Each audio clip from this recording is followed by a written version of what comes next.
Hello guys, we are back with our next lecture. In this lecture, let us go through the next question. Okay, so this question belongs to GATE CSC 2014 set 2 guys.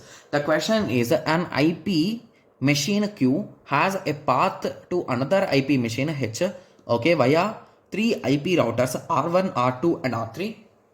Okay, so H acts as an HTTPS server and Q connects to H via HTTP and downloads a file. Okay, so session layer encryption is used with DES as a shared key encryption protocol. Consider the following four pieces of options. Okay, so one is okay, so here is the fourth one. Okay, so one says that the URL of the file downloaded by Q.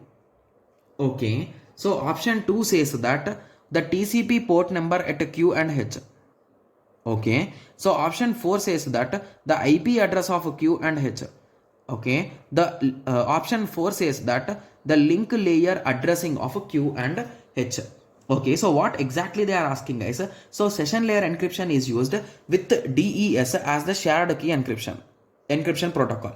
Consider the following four pieces of information. Okay, yes, so they are asking which of the following I1, I2, I3, I4 can be interned learn through sniffing at R2. So basically what we can get if a hacker or if someone is just observing the data while it is traveling. Okay, so what he can get guys?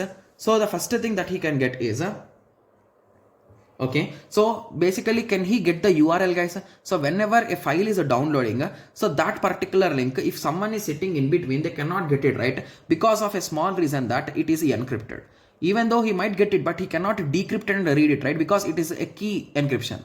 So that is the reason why the URL cannot be found. When it comes to the TCP port number at a Q, okay, so basically TCP port number will be in the header, right? Yes. So whenever we are doing encryption, if we do the encryption for the header, so basically if I encrypt the header, so the header cannot be read by anyone, right? So at that time, if some router wants to read that header, it will be a trouble. So that is the reason why only data we always encrypt guys. So that is the reason why this header is always open for someone to read. So that is the reason why the port number from Q and H, everything can be understood.